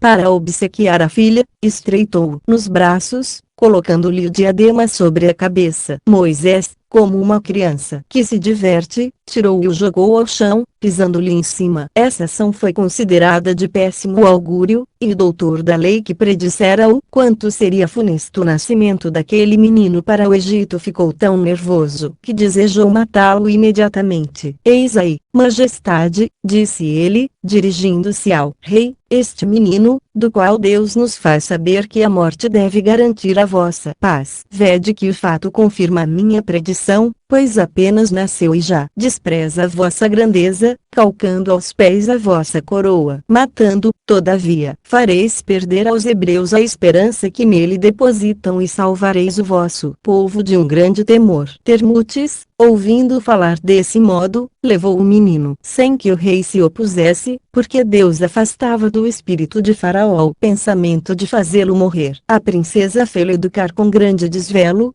e quanto mais os hebreus se alegravam, tanto mais os egípcios se atemorizavam. Entretanto, como a ninguém viam que pudesse suceder o rei no trono ou de quem pudessem esperar um governo mais feliz quando Moisés não existisse mais, abandonaram a ideia de fazê-lo morrer. 88. Logo que o menino, criado e educado dessa maneira, chegou à idade de poder dar provas de sua coragem, praticou atos de bravura que não permitiram mais dúvidas quanto à veracidade do que se havia sido predito, isto é, que ele elevaria a glória de sua nação e humilharia os egípcios. Eis o motivo: a fronteira do Egito foi devastada pelos etíopes, que lhe estão próximos. Os egípcios marcharam com um exército contra eles, mas foram vencidos no combate e retiraram-se com desonra. Os etíopes, orgulhosos de tamanha vitória, julgaram que era covardia não aproveitar a boa sorte e começaram a se vangloriar de poderem conquistar todo o Egito. E lá entraram, por diversos lugares, a quantidade de despojos que arrebataram e o fato de não terem encontrado resistência alguma aumentaram-lhes a esperança de conseguir um feliz resultado na empresa. Assim, avançaram até Mênfis, chegando até o mar. Os egípcios, reconhecendo-se muito fracos para resistir a tão grande força, mandaram consultar um oráculo, e, por ordem secreta de Deus, a resposta que receberam foi que somente um homem havia, um hebreu, do qual podiam esperar auxílio. O rei não teve dificuldade em julgar, por essas palavras, que Moisés era o hebreu em questão, ao qual o céu destinava salvar o Egito, e pediu a filha para fazê-lo general de todo o exército. Ela consentiu e disse-lhe que julgava assim prestar ao rei um grande serviço. Contudo, obrigou-o ao mesmo tempo a prometer, com juramento, que não lhe fariam mal algum. A princesa, não se contentando em testemunhar assim a sua extrema afeição por Moisés, não pôde também deixar de, com azedume, perguntar aos sacerdotes egípcios se eles não se envergonhavam de o haverem tratado como inimigo e de desejarem tirar a vida a um homem a quem eram agora obrigados a pedir auxílio. Pode-se imaginar com que prazer Moisés obedeceu às ordens do rei e da princesa, que lhe eram tão gloriosas. E os sacerdotes das duas nações tiveram, com isso, por motivos diferentes, idêntica alegria. Os egípcios esperavam que, depois de vencerem os inimigos sob o comando de Moisés, encontrariam facilmente ocasião para matá-lo, a traição. E os hebreus ansiavam, por esse mesmo motivo, sair do Egito e livrar-se da escravidão. Esse excelente general, posto à frente do exército, logo se fez admirar pela sua prudência. Em vez de marchar ao longo do Nilo, atravessou pelo meio das terras, a fim de surpreender os inimigos, que jamais pensariam que ele os fosse alcançar por um caminho tão perigoso, devido à quantidade de serpentes de várias espécies que ali vivem. Muitas delas não existem em nenhum outro lugar e não somente são temíveis pelo seu veneno, mas são horríveis de se ver, porque, tendo asas, atacam os homens e levando-se no ar, para se atirar sobre eles. Moisés, para precaver-se contra elas, mandou colocar em gaiolas algumas aves, chamadas ibis, que são domesticadas, amigas do homem, e inimigas mortais das serpentes, sendo que estas as temem não menos que aos cervos. Nada mais direi sobre essas aves, porque não são desconhecidas aos gregos. Quando Moisés chegou com o seu exército a essa tão perigosa região, soltou os pássaros e passou assim sem perigo. Então surpreendeu os etíopes, deu-lhes combate e os dispersou, fazendo-os perder a esperança de se tornarem senhores do Egito. Mas tão grande vitória não reteve os seus intentos, entrou no país deles, tomou várias cidades, saqueou-as e fez grande mortandade. Tão gloriosos resultados reanimaram de tal modo a coragem dos egípcios que eles seriam capazes de tudo empreender sob o comando de tão excelente general. Os etíopes, ao contrário, só tinham diante dos olhos a imagem da escravidão e da morte. O ilustre general impeliu-os até Sabá, capital da Etiópia, que Cambises,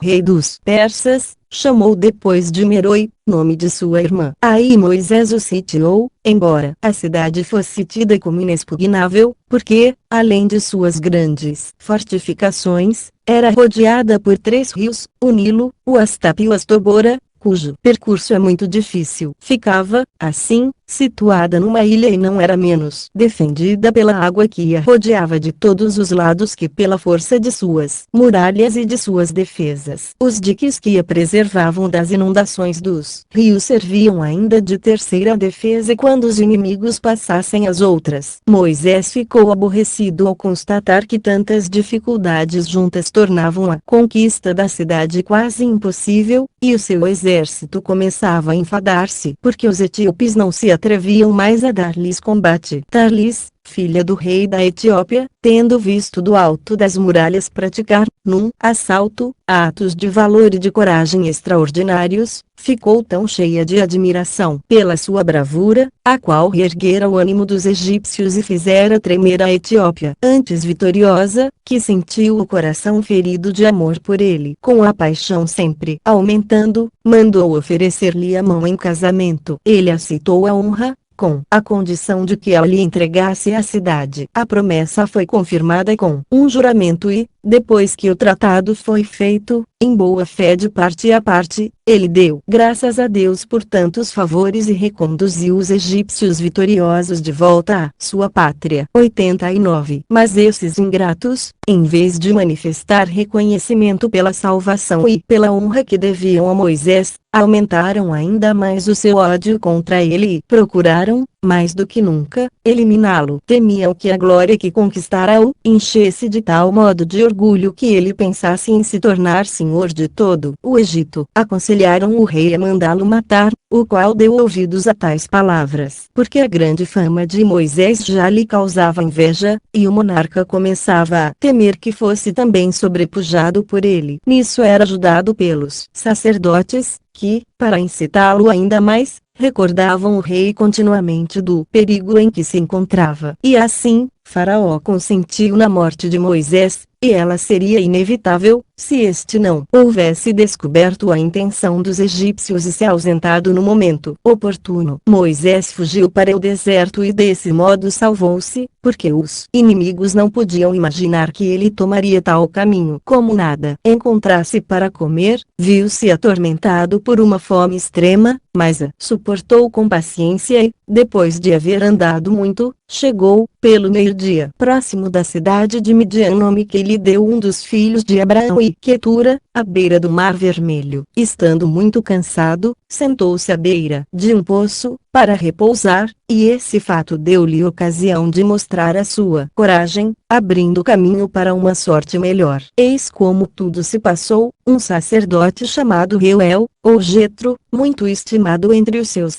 tinha 7 filhas, que, segundo o costume das mulheres de troglodita, cuidavam dos rebanhos do pai. Ora, como a água doce é muito rara naquelas paragens, os pastores e pastoras iam solicitamente buscá-la, para dar de beber aos animais. Assim, as irmãs vieram naquele dia por primeiro ao poço, tiraram água e encheram as suas vasilhas para dar de beber aos carneiros e ovelhas. Mas alguns pastores que ali chegaram maltrataram-nas e tomaram a água que elas tinham tido o trabalho de tirar. Moisés, enraivecido por tal violência, julgou que não devia absolutamente permiti-la. Espancou os insolentes e afugentou-os, auxiliando as moças no que a justiça pedia dele. Elas contaram ao pai o que ele havia feito em favor delas e rogaram-lhe que mostrasse o seu reconhecimento para com o estrangeiro, pelo auxílio que lhes prestara. Reuel louvou a gratidão das filhas e mandou chamar Moisés. E não se contentou em agradecer uma ação tão generosa, mas lhe deu Zípora, uma de suas filhas, em casamento e a superintendência de todos os seus rebanhos, no que consistia, então, a riqueza dessa nação. 90. Êxodo 3 e 4. Moisés morava então com o sogro e cuidava dos rebanhos deste. Um dia, levou-os a pastar no monte Sinai, que é o mais alto de todos os da província, muito rica em pastagens. Isso porque agenda a fertilidade natural. Os outros pastores lá não iam por causa da santidade do lugar, onde, dizia-se, Deus morava. E lá ele teve uma visão maravilhosa. Viu uma sarça ardente, de tal modo, rodeada pelas chamas que parecia dever queimar-se, e no entanto nem as folhas, nem as flores e nem os ramos eram danificados. Tal prodígio deixou-o atônito. Nunca, porém, o medo foi maior do que quando ouviu sair do meio da sarça uma voz, que o chamou pelo nome e perguntou-lhe como se atrevera a ir a um lugar santo, do qual nenhum outro antes se aproximara. Mandou-lhe que se afastasse da chama, não se deixando levar pela curiosidade,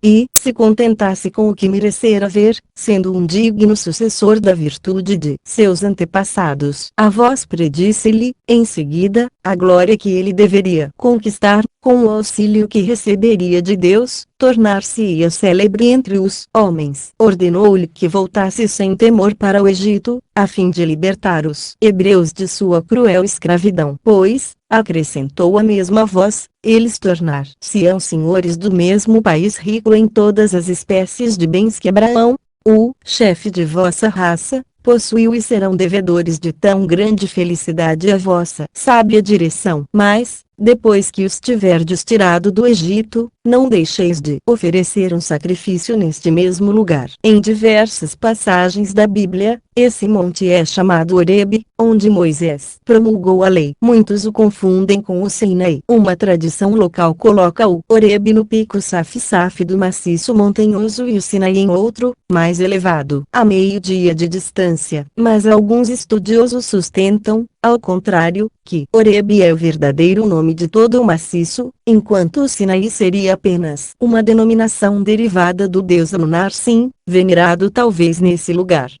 Do I 91. Moisés, ainda mais admirado pelo que acabava de ouvir do que pelo que tinha visto, disse: Grande Deus, do qual adoro a onipotência, que tantas vezes fizestes brilhar em favor de meus antepassados, eu não poderia, sem extrema loucura, desobedecer às vossas ordens. Mas como sou um simples homem, sem autoridade, temo não poder persuadir esse povo a abandonar um país onde se estabeleceu há tão longo tempo para seguir-me aonde eu o quiser levar. E, mesmo se os convencer, como poderei obrigar o rei a permitir que se retirem? Sendo que o Egito deve ao trabalho deles a felicidade que agora desfruta. Tendo Moisés assim falado, mandou-o Deus confiar na aliança, garantindo-lhe que não o abandonaria na direção daquele empreendimento e prometendo pôr-lhe na boca as palavras, quando tivesse necessidade de persuadir e fosse preciso revesti-las com poder, quando fosse o momento de agir. Para dar-lhe uma prova, ordenou que ele lançasse na terra a vara que trazia na mão. Moisés obedeceu, e ela no mesmo instante transformou-se numa serpente, que se pôs a rastejar, movendo a cauda e levantando a cabeça, como para se defender ou como se a quisessem atacar. De repente a cobra desapareceu, e a vara voltou a ser o que era. Em seguida, Deus ordenou a Moisés que pusesse a mão no seio. Ele o fez e retirou-a branca como a cal, mas imediatamente ela também voltou ao primitivo estado. Ordenou-lhe ainda que tirasse a água de um lugar ali perto. Ele o fez, e a água converteu-se em sangue. E Deus, vendo que tais prodígios o deixavam atônito, disse-lhe que tomasse ânimo com a certeza de seu auxílio, que lhe confirmaria missão com milagres semelhantes, e que partisse imediatamente, caminhando dia e noite, para ir libertar o seu povo, porque ele não podia mais suportar os gemidos deles, em tão dura servidão. Moisés, não podendo, depois do que acabava de ver e ouvir, duvidar mais do efeito das promessas divinas, rogou a Deus que, no Egito, lhe desse o mesmo poder de fazer aqueles milagres com que o favorecia naquele momento e acrescentasse a graça de ter se dignado fazê-lo ouvir a sua voz a de lhe dizer o seu nome, a fim de que ele pudesse melhor invocá-lo quando lhe oferecesse um sacrifício. Deus concedeu-lhe esse favor, que jamais fizera a qualquer outro neste mundo, mas não me é permitido repetir esse nome. Esse nome é Jeová. 92. Moisés, certo do auxílio de Deus e do poder que ele lhe dava para fazer milagres todas as vezes que julgasse necessário, concebeu grande esperança de libertar os hebreus e humilhar os egípcios. Soube nesse mesmo tempo da morte de Faraó, sob cujo reinado ele fugira do Egito, e assim, rogou a Reuel, seu sogro, que lhe permitisse voltar para lá, para o bem de sua nação, e não teve dificuldade em obter o consentimento. Moisés pôs-se logo a caminho, com a sua mulher e com Gerson e Eliezer, seus filhos, dos quais o nome do primeiro significa peregrino, e o do segundo, auxílio de Deus, porque por meio daquele auxílio Deus o preservara das ciladas dos egípcios. Arão, seu irmão, veio, por ordem de Deus, encontrá-lo na fronteira do Egito, e Moisés narrou-lhe tudo o que acontecera no monte e as ordens que de Deus recebera. Os principais israelitas vieram também ter com ele, para obrigá-los a crer em suas palavras, fez na presença deles, pelo poder que havia recebido, vários prodígios. O espanto que dele se apoderou certificou-os da verdade, e começaram a esperar tudo do auxílio de Deus. 93. Êxodo 5. Assim, vendo Moisés que o ardente desejo de se libertar da escravidão levava os hebreus a render-lhe inteira obediência, foi ter com o novo rei. Falou-lhe dos serviços que prestara ao seu antecessor contra os etíopes e de como fora recompensado, somente com ingratidão. Contou-lhe o que Deus lhe dissera no monte Sinaí e os milagres que ele havia feito para obrigá-lo a dar fé às suas promessas. Suplicou-lhe que não resistisse com incredulidade à vontade daquele soberano Senhor dos reis. Faraó, no entanto, zombou de suas palavras,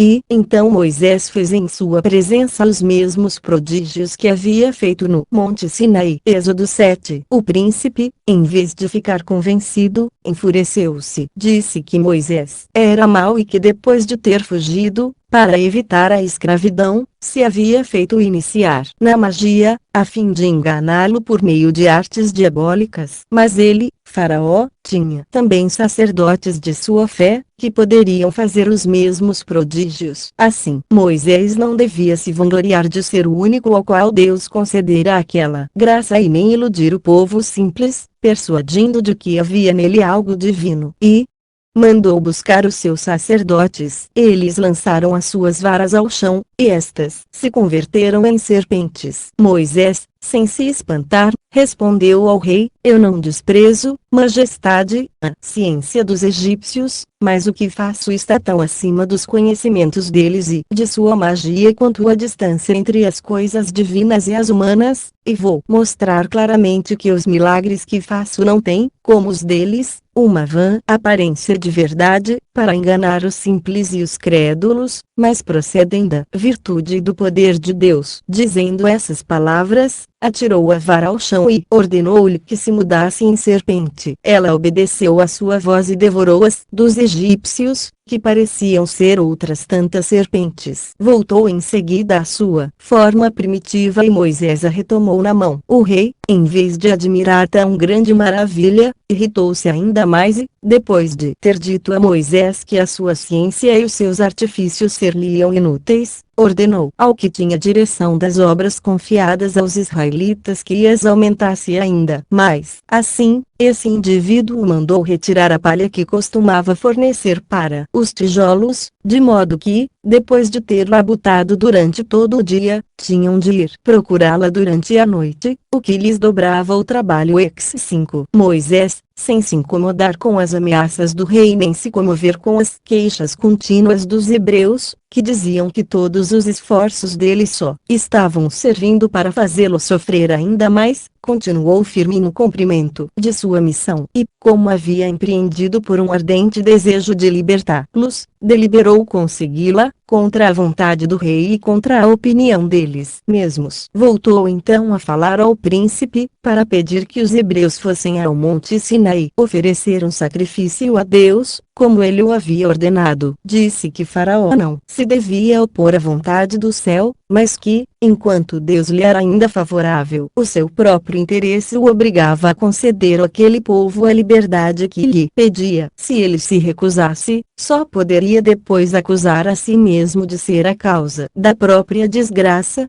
pois atrairia sobre si, por sua desobediência, toda sorte de castigos, ver-se-ia sem filhos, o ar, a terra e todos os outros elementos ser-lhe-iam contrários e tornar-se-iam ministros da vingança divina, e, por fim, os hebreus não deixariam de sair de seu reino, ainda que ele não quisesse consentir, e os egípcios não evitariam o castigo de sua obstinação. 94. As palavras de Moisés não fizeram impressão no espírito do rei, e os egípcios foram amargurados por toda a espécie de males. Narrá-los-ei em particular, tanto porque são extraordinários quanto para fazer conhecer a verdade do que Moisés havia predito e também para manifestar aos homens quanto lhes importa não irritar a Deus, que pode punir os pecados com tão terríveis castigos. Êxodo 7. A água do Nilo foi mudada em sangue, e, como o Egito não possui fontes, o povo descobriu que a sede é o maior de todos os males. A água do rio não somente adquiria a cor do sangue, mas o povo não conseguia bebê-la sem sentir dores violentas. Os israelitas, ao contrário, a achavam tão potável e boa quanto a comum. O rei, admirado por esse prodígio e temendo por seus súditos, permitiu aos hebreus que se retirassem. Não havia, porém, o mal cessado de todo, e ele retomou aos antigos sentimentos, revogou a ordem e a licença. Deus, para castigá-lo por ter reconhecido tão mal a graça que fizera a ele, livrando daquele flagelo, feriu o Egito com uma nova praga. Êxodo 8 e 9. Um número incalculável de rãs cobriu a terra, e comiam tudo o que ela produzia. O Nilo ficou também cheio delas, e uma parte, que morreu nas águas do rio, tornou-o infecto, de tal sorte que não mais se podia beber da sua água. Também o lodo dos campos produziu uma quantidade enorme desses animais, que com a decomposição formaram outro Pantanal, ainda mais horrível que o primeiro. As rãs entravam até nas casas, nas vasilhas, nos pratos, estragavam todos os alimentos, pulavam sobre as camas e envenenavam o ar com o mau cheiro. O rei, vendo o seu país em tal miséria, ordenou a Moisés que partisse para onde quisesse, com todos os de sua nação. Imediatamente todas as rãs desapareceram, e as terras e os rios voltaram ao seu estado primitivo. O rei então esqueceu o mal que tanto temor lhe havia causado e, como se quisesse experimentar males ainda maiores, revogou a licença que de mau grado concedera. Deus então castigou-o por ter faltado à palavra, coisa indigna de um príncipe, e os egípcios ficaram todos cheios de piolhos, em tal quantidade que eram miseravelmente comidos por eles, sem que pudessem encontrar remédio algum. Para isso, esse tão grande e tão vergonhoso mal espantou o rei e ele permitiu aos hebreus que partissem. Mas, apenas cessou o mal, ele determinou que as mulheres e os filhos dos hebreus ficassem como reféns. Percebendo Deus que o rei estava convencido de que era capaz de afastar qualquer tempestade que desabasse para destruir o seu reino, como se fosse Moisés,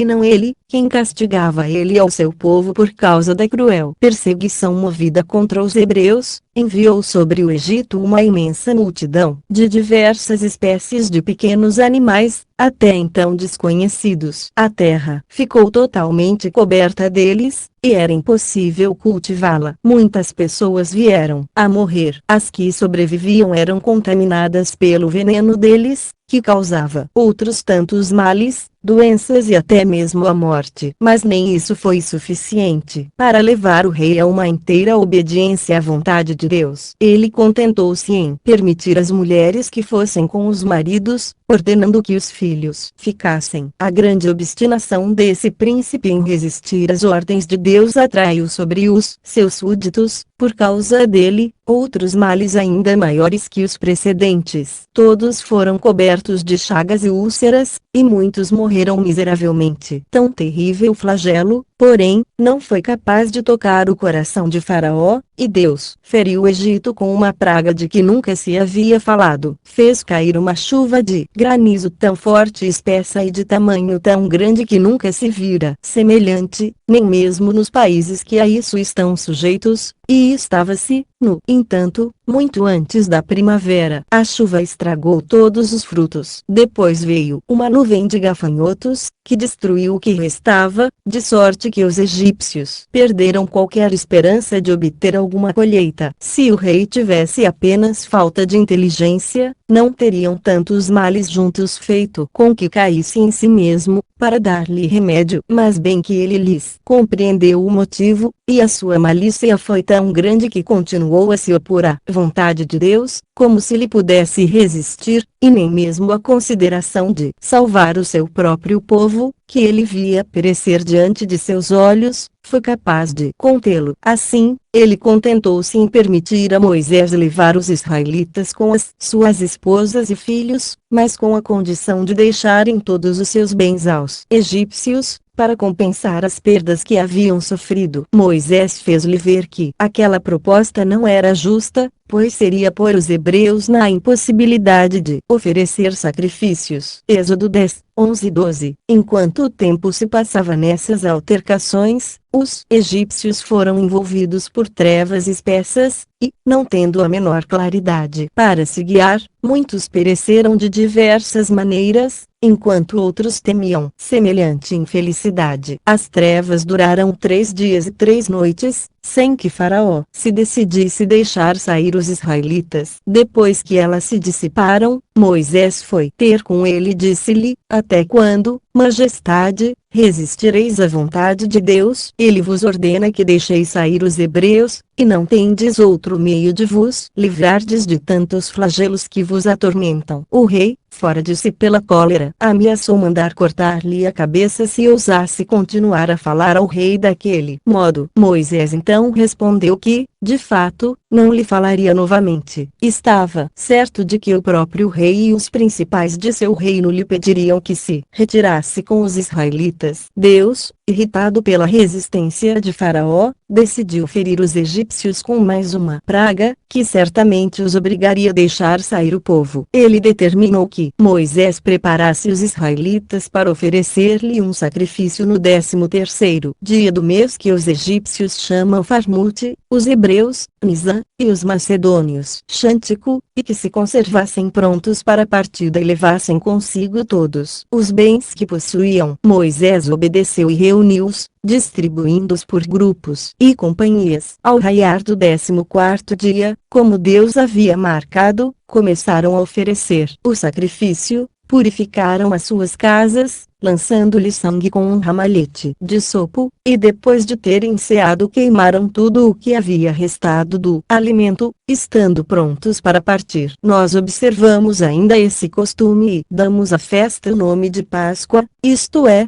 passagem, porque foi nessa noite que Deus, passando pelos israelitas sem lhes causar mal algum, feriu os egípcios. Com esta grande praga, todos os primogênitos morreram. Tão grande e geral aflição fez correr o povo em massa ao palácio do rei, para suplicar-lhe que deixasse sair os hebreus. 95. Assim, não podendo mais resistir, o rei deu a permissão a Moisés, na certeza de que apenas os hebreus tivessem partido terminariam os males que atormentavam o Egito. Os próprios egípcios deram-lhes presentes, uns pelo desejo de os ver bem longe, outros pelo costume da terra, testemunhando até com lágrimas que estavam arrependidos dos maus tratos que lhes haviam infligido. Os israelitas partiram pela cidade de Leté, que então estava deserta, e onde Cambises, quando depois devastou o Egito, construiu outra cidade, a que chamou Babilônia. Dali caminharam para Baal-Zefon, cidade que está à beira do Mar Vermelho. Como o lugar era muito deserto e nada tinham para comer, misturaram farinha com água, amassaram como puderam e a puseram ao fogo, alimentando-se assim durante 30 dias. No fim desse tempo, todavia, a farinha lhes veio a faltar, embora tivessem economizado bastante.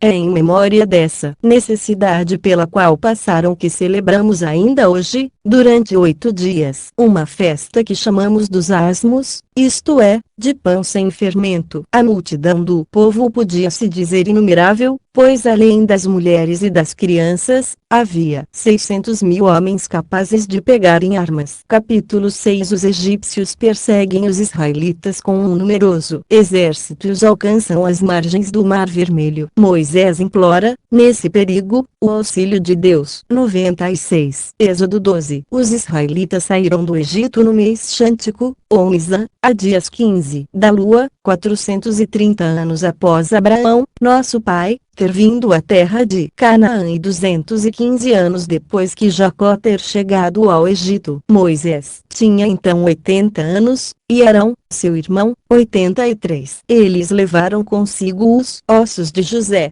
como este havia determinado. O artigo 85 diz 400 anos. 97. Êxodo 14. Nem bem haviam saído os hebreus, os egípcios arrependeram-se de os ter deixado partir. O rei ficou mais arrependido que todos os outros, porque considerava Moisés um mago e estava certo de que todas as pragas que o Egito sofrerá eram efeitos de sua magia. Por isso ordenou que se tomassem as armas para persegui-los e obrigá-los a voltar, se ainda fosse possível alcançá-los. Agia assim porque pensava não estar com isso se opondo à vontade de Deus, pois eles se haviam retirado sob a licença que ele mesmo concedera. Imaginava ainda que não teria dificuldades para vencer homens cansados e desarmados. Assim, os egípcios os perseguiram, passando por caminhos difíceis e ásperos que Moisés escolhera de propósito, tanto para fazê-lo sofrer o castigo pela violação da palavra, se arrependessem de os ter deixado partir e os perseguissem, quanto para impedir que os filisteus, vizinhos dos egípcios e inimigos dos hebreus, fossem avisados de sua saída. Quis também deixar o caminho comum que leva à Palestina e tomar o do deserto, embora mais difícil, para ir oferecer sacrifício a Deus sobre o monte Sinai, segundo a ordem que dele havia recebido, e então tomar posse da terra de Canaã. 98. Ao chegar às margens do Mar Vermelho, os hebreus viram-se rodeados de todos os lados pelo exército dos egípcios, composto de 600 carros de guerra, 50.000 cavaleiros e 200.000 homens de infantaria bem armados, não lhe sendo possível escapar, porque o mar o cercava de um lado e uma montanha inacessível, com rochedos que se estendiam pela praia,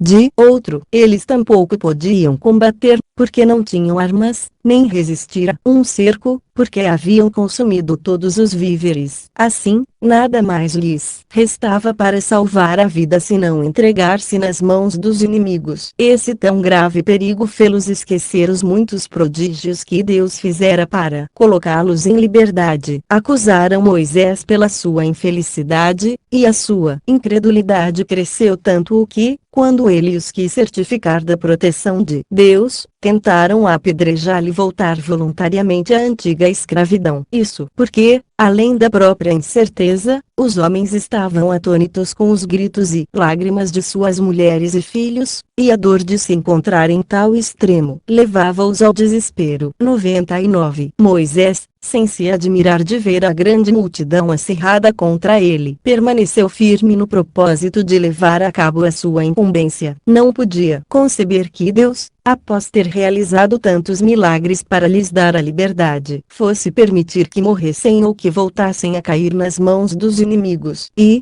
para dar-lhes coragem e despertar neles as esperanças, assim falou: embora seja um homem que deveis o favor de vos ter conduzido até aqui de maneira tão admirável, poderíeis duvidar da continuação do seu auxílio. Se o mesmo Deus que ser o vosso guia, é loucura não querer desconfiar na sua proteção para o futuro depois de terdes visto a realização das promessas que vos fiz de sua parte, quando mesmo não teríeis ousado esperá-lo. Acaso não é nos maiores perigos que se faz necessário confiar no seu auxílio? Ele permitiu, sem dúvida, que vos encontrasseis reduzidos a este estado, a fim de que, julgando-vos perdidos, os inimigos se convençam de que não podereis escapar. Assim, o auxílio que ele vos der fará conhecer a todos não somente o seu poder, ao qual nada resiste, mas também o afeto que vos dedica, pois é principalmente nessas ocasiões que se compraz em fazer ver que combate por aqueles que esperam somente nele. Deixai, portanto, as dúvidas e hesitações, pois ele quer ser o vosso defensor e pode tornar grande o que é pequeno e fortificar o que é fraco. Que esse formidável exército, por maior que seja, não vos espante, e, embora rodeados de um lado por montanhas e de outro pelo mar, não deveis perder a coragem, pois Deus pode, quando lhe aprouver, secar o mar e abaixar as montanhas. Capítulo 7. Os israelitas passam o mar vermelho a pé enxuto. O exército dos egípcios, querendo persegui-los, nele perece completamente.